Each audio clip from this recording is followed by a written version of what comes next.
Welcome. On this podcast, we kind of talk about just real estate investing in general, whether we do it individually as agents or we do it or help other investors invest in real estate here in Des Moines. My name is Darson Grantham, and I'm on the Grantham Group real estate team. Jared Huseman here, president of the Catalyst team, part of KB Commercial Realty here in Des Moines. As usual, we're just here to talk real estate, all things real estate, investing a little bit as well, to kind of investing practices and principles. Yep. And we try to bring it locally to here for you in Iowa, you in Des Moines, anybody that's investing in our market. And then we try to bring our own sense of what we're seeing in the market, both as individuals and as agents in the market. Yep. And we're not doing this to do anything except just educate the market on real estate investing, and specifically here in Des Moines, but overall how to run your business too. And we always hit it from two different ways. I hit it on the multifamily apartment commercial side of things. Darson always hits it with the single family investor in mindset, so we kind of get both angles, and we can just dive right in and talk about whatever we need to talk about today.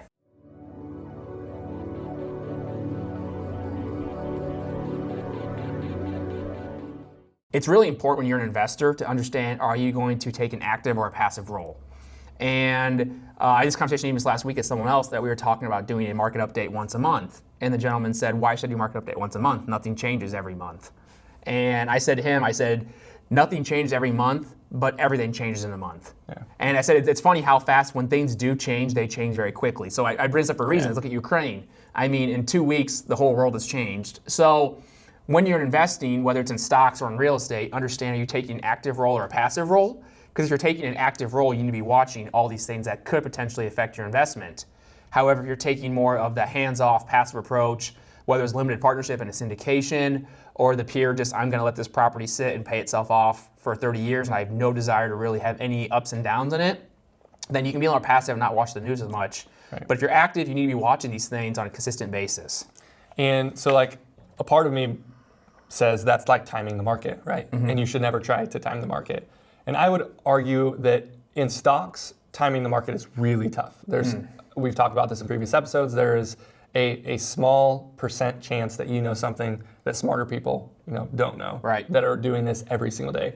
And investing billions of dollars too. Yep. And that's one of the reasons why we like investing in real estate so much and like to help people that have that same mindset is there is an arbitrage there. There is a bigger way to get a better advantage, a better return on your money in many cases in real estate than there is in the stock market. So, well, and same point too, real estate is a little slower, and the one reason that we like real estate, any investor should tell you this, is it's one of maybe the issues with their industry that's changing through technology, which we've discussed at length in our last podcast and videos, but is real estate by itself is very opaque. The stock market is much more transparent, so it's harder and harder to find deals there or time the market per se, because it's so transparent. You've got billions of dollars, trillions of dollars, tons of people watching it all day, every day, like a hawk, by minute, second by second, trades happening very fast. Real estate, average deals 3 months, 6 months for commercial, a house 2 to 3 months minimum, maybe a month. Yep.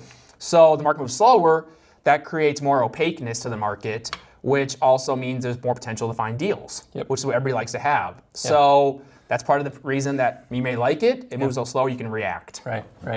So we'll dig into now just like what the market is looking like, properties on the market, things that you've just noticed in the past. And I'll start on the residential side. So when I say residential, I'd say like under 10 units is what hits the residential MLS. Yep. And one thing I've seen a lot, it's just these last couple weeks has been the difference between your built for purpose duplex versus your conversion duplex, triplex, fourplex. And the price difference, the cap rate that properties are going for is significantly better, lower cap rate on those built for purpose duplexes or fourplexes. And I don't say triplex because there's very, very few built for purpose triplexes. Usually it's always even numbers. I don't know why. It's 2, 4, maybe 6, 8, but it's 2, 4, 8, usually maybe 6. Symmetrical building. I don't know why. But anyway, people are willing to pay a lot more for those built for purpose duplex, triplex, fourplex than the conversions. The conversions typically are going to cash flow better. You're going to be able to get more bang for your buck on cash flow wise. But when you look at relisting them, and I've seen 2 that have been 2 or 3 listed in the last 2 weeks, they're not listed at a high price and they're not selling immediately, the conversions. And it's interesting because they cash flow. Like I just go back to cash flow better, but their price is not high. So whenever you buy something like that, just for perspective, if you buy something that cash flow's high, that's a conversion, don't expect to get numbers like on the resale side that you would on a built for purpose property. So I think this comes back to one that I've learned as this is an investing principle. This is also a business principle. I talked about a lot with my clients in the last couple of weeks as well, is understand what game you're playing. And there's two types of games when you're investing. There is the cash flow model and there's a cash accumulation model, the capital, the appreciation market. Yep. And what you're talking about, I think, is playing the cash flow game, which is in the conversions, which create great cash flow but never really appreciate. Yep. That's why some of our clients, my clients specifically even right now, like to invest in small markets. And I mean like small, rural, 5,000 people, small markets, because they're buying 8, 9, 10 cap rates. And they love it because they're getting cash flow and they're just getting that cash machine going.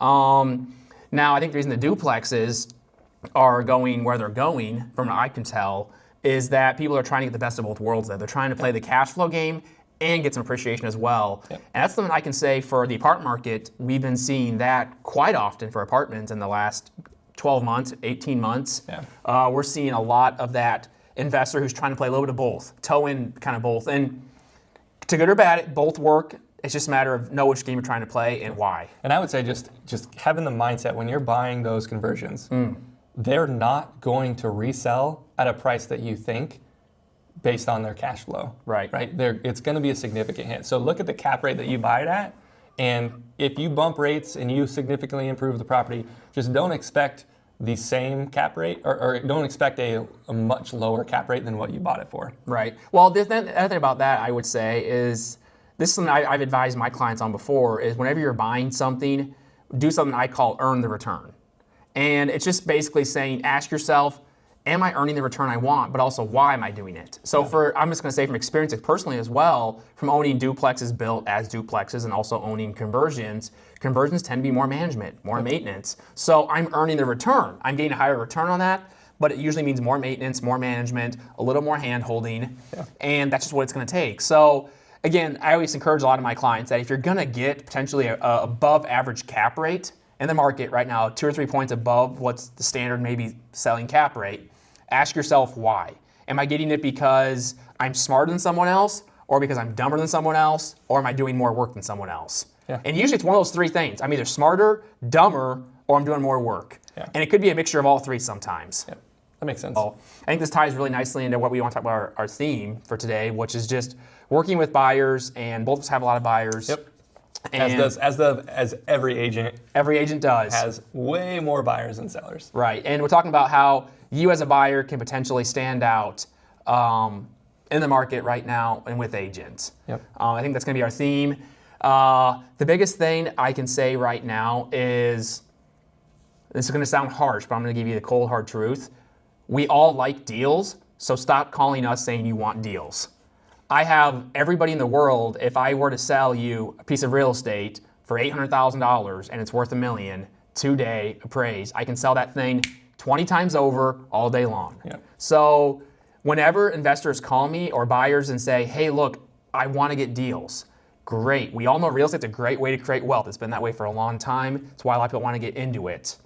But the idea that you're going to just call and all of a sudden with one call create a massive deal, it's going to make you thousands of dollars, hundreds of thousands, tens of thousands of dollars of equity from one call.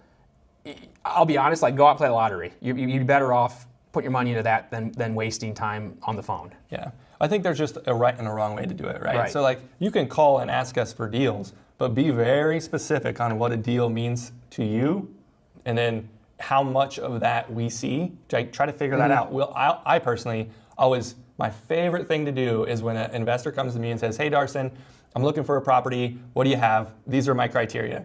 And before I even try to analyze the deal for them, I'm always asking them, what has sold on the market in the last 30, 90 days that you would have purchased, knowing what you know now about that property, right? So it sold for $260 and you would have paid $260 for that, right? How many of those properties have sold, right? Right. Because that'll tell me how picky you are, how much you have analyzed the deal. Right. And it gives me some talking points with you to try to figure out what is a deal, what isn't a deal, what are your resources, do you need we talked about this morning, do you need cash flow today? Or are you good with low cash flow today or no cash flow today Right. in return for massive cash flow in 5 years. Well, and that thing too, I always tell my buyers to be as specific as possible. So a lot of times, buyers will say, hey, I want above a 6 cap or above a 7 cap. And that's all they say. Well, okay, great. Do you want A-class properties, which are more nice? Do you want C-class? Do you want location? Do you want area? Do you want number of units? Do you want year one? Do you want it annualized over 5 years? I've got so many questions then beyond just a 6 or 7% cap rate. So if someone comes to me and says, I'm going to give an example here because it's an area I've worked quite a bit. Hey, I want to buy apartments at the corner of West 1st Street and College Avenue in Ankeny, Iowa. There's a ton of apartments in that area. And I want to buy 8-plex at this price per unit, this cap rate. Go find me something. Let's go to town. I know exactly what I'm looking for, and I might already have something in my pocket, or I know every owner on that street. Right. But to say I want to buy at a 7 cap, or I hear this a lot, well, send me every deal you have because every deal is different. I hear that all the time. Send me every deal you have because every deal is different. Okay, I don't have time to send every deal past every person who asked me to do that. Nor should you. That's not a good use of time. Right. For you as a business person. Well, and what's going to happen at that point is, and I'm going to say this very candidly to the buyers out there, should you tell me that send you every deal possible because every deal is different, means the deals you're going to see are the ones I actually take out to market that are fully listed. Yeah. And guess what that means? Every other buyer is going to see the same deal, and you know what they're going to do? They're going to bid that property up to whatever market value is. Yep. So when you tell me that, hey, I want to look at every deal because every deal is different, then all you're going to see is our listed deals because that's all that's going to happen. Right. And it's just... Yeah. The thing I will say is, well, this is where I want to be clarified. I totally understand where buyers come from, that the hard part you have to find as a buyer is you want to find deals, and the same point too, but you need to work with an agent who knows what they're doing is good.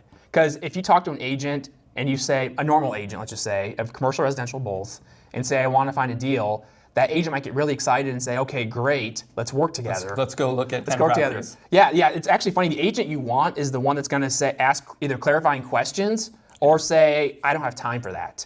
Because that means they're actually a professional agent doing this and specializing in what they're doing on a daily basis.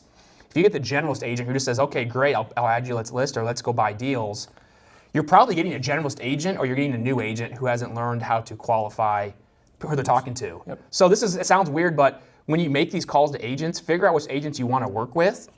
And then here's the other thing too is find 2 or 3 agents in a market and actually work with them. Yep. Give them exclusivity or even a non-exclusive, whatever it is, but find them and work with them.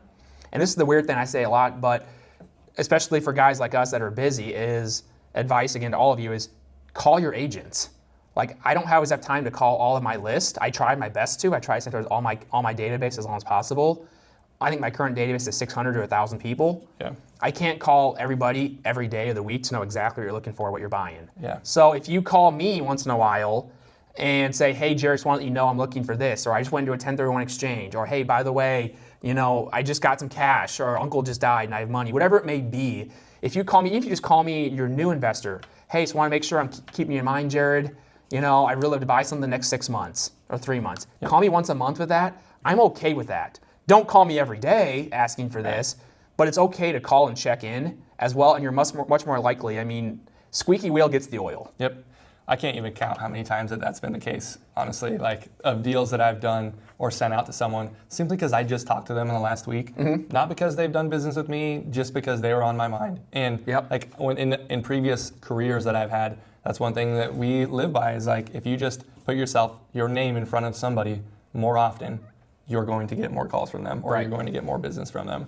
And so it's funny that the real estate industry, true professionals, yes, we have to be able to sell our services. Right. You as an investor, at the same time, have to be able to sell your buying ability to us. Especially if you're a new buyer to the market. That's the thing too. If you're already established and I just bought 123 Main Street down the block, you can look it up and I can prove I'm established. That's a different story. If you've already established your market presence, or hey, I just bought $20 million of property last year and I can show the address, maybe it's in California for all I care. I don't know. As long as you can establish that presence, that's one thing. And I mean establish it for yourself, not through partnerships. I know a lot of syndicators out there teach you how to use tactics and words to establish presence and credibility. Which we learn those too. Partnerships. And we can pretty much identify. And you learn how to smell those out, yes. But again, like you already said, is you guys need also, as buyers, need to sell yourself to us that you're going to be cash in hand, ready to close, quick, easy to work with, all the typical things. And it's funny, I'm thinking this as I'm getting in this more in the weeds. They say that the average sales transaction takes 5 to 7 touches, minimum I think it is. I want to say 7 to 13, but yeah, okay, even more, right? To establish some level of reputation credibility. Yep. So the idea as a buyer, if you're trying to sell your services, that you're a credible buyer to us as agents, and you reach out to us once, twice, 3 times, and we still haven't worked with you yet, you're not even halfway there. I mean, again, if you reach out to me on a monthly basis for 6 months, I'm going to more likely send you a deal. That's 6 times at minimum touches before we're starting to do things, not just 2 calls every 3 months or 2 calls a year. It's an interesting thing about that. Like the deals that I've done and the deals I've sent to buyers, it's people who have responded to my emails, my weekly emails, and just were like, hey, I thought this, blah, blah, blah about the email. Nothing about real estate, but they were front of mind. It took 2 seconds for them to write something. Someone sent a text and said, hey, you guys did a good job on that video. Like just little things will sell, just keep your mind forefront to us. Also, your standard, like, don't call us every day, right? Don't have a pre-approval letter ready. Show us that funds, like you're gonna be able to perform, or at least you have like the capacity to, or you have the connections to, stuff like that. Right, and again, and I understand this is a fine line to walk, especially for apartments and investors. I understand everybody wants deals, but one thing I've been having very, very frank conversations with buyers in our own list for the Catalyst team for apartments is, are you willing to sign exclusive or non-exclusive? And I'm okay with non-exclusive. I totally understand that. I'm an owner as well. I like to have multiple agents looking for me on my behalf, especially when I'm not actively in the market today to find a property. But if I am actively looking, if I've got a 1031 or I've got cash burning in the pocket, or I am afraid of the war in Ukraine and I want to buy something in the next few weeks, I need to consider doing exclusive to get one agent's full attention. Now, when I say agent, again, like we've clarified before, I want a good agent, or a specialized agent. I don't just want any agent. I'm going to go specifically to 1 or 2 and find them. And again, maybe you can go 2 or 3 and sign non-exclusive with all of them. Hey, I'm looking, here's what my criteria is, et cetera, et cetera. But that's going to be ways to stand out as a buyer in today's market.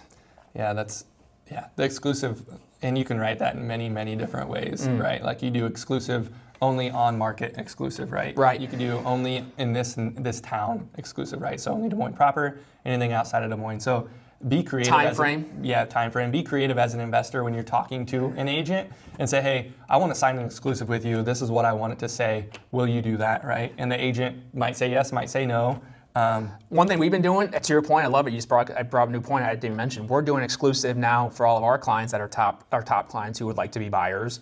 But we're actually adding a clause in there that exclusive only for deals done on the market or through us. That any deal done, buyer to seller, if you can find a seller who will sell to you direct as a buyer, and there's no agent involved, we're not going to charge commission. We did not help do that deal, so why should we charge commission on that deal? If you were able to find a seller on your own, there's no reason we should charge commission for it.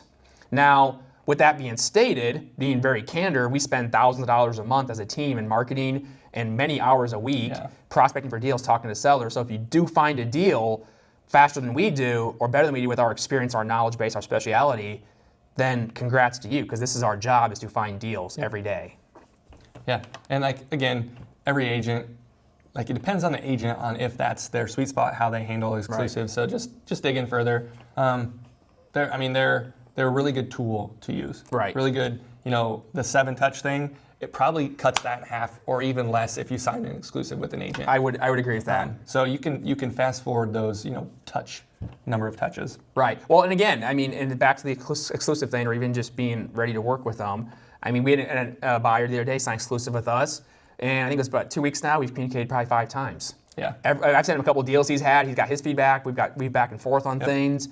I sent a couple of deals that were listed on the market, some things I knew about his pockets. We've already talked on the phone a couple of times, and boom, within 2 weeks, he's already jumped on one of the top of my list, out of state, looking to buy.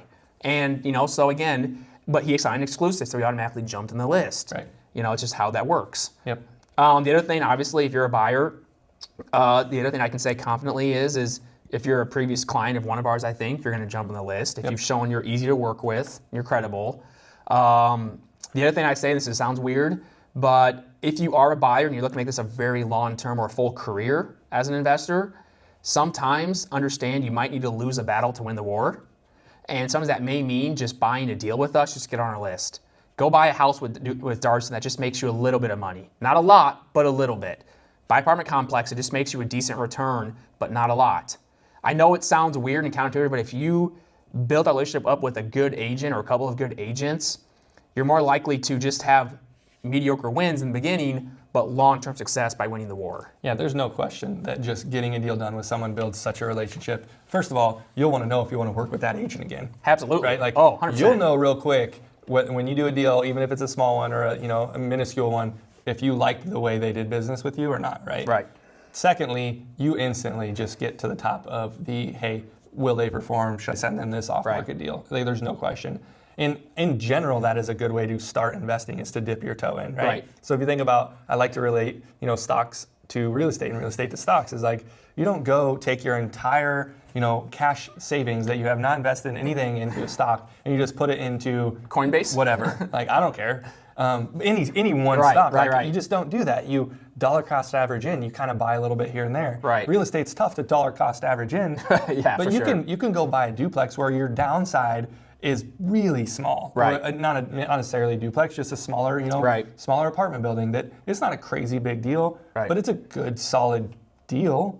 Well, the funny part is I made a joke to one of my clients this years ago. It was funny. He was a new buyer, new to the market, never bought apartments before. No agent would work with him. We did. After 3 to 6 months, we found a deal. And I joked to him the moment he bought his first apartment complex, it happened to be a little bigger because he had some money saved up. But once he bought one deal, I joked to him a few months later having coffee. I said, how many deals have you talked to now, or deals have you done? How many agents have you talked to? I think he said like 5 agents. The moment he had done one deal, he all of a sudden showed credibility.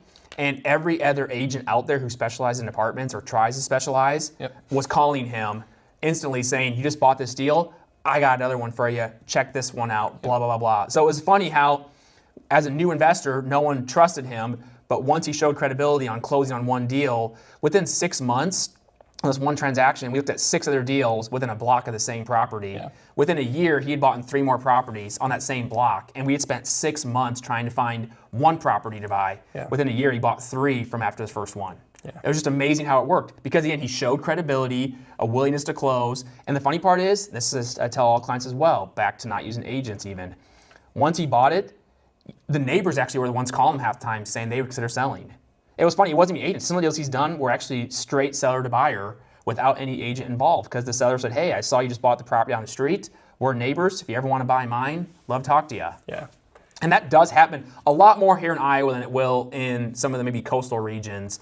But in Iowa, we're still pretty neighborly, pretty friendly. We're a small market. People will talk. Well, you got to think, like, investors, there's not as many big investors here. There are still some. There are not as many. So, like, one big investor is not going to see that another investor bought their, the apartment building on their block. Right. But the local guy that's owned this apartment building forever is going to notice the new person that just bought. Right. And he might reach out to them. Right, exactly. So, well, that's the way to get into that. I mean, the best way, we're seeing this growth right now in investing, specifically in apartments, of the transition from mom and pop ownership to the professional. So if you're a professional and you buy in our market and you want to buy more mom and pop, the mom and pop owners will notice the professional investor on the street, especially if you're running a clean, good operation. Yeah.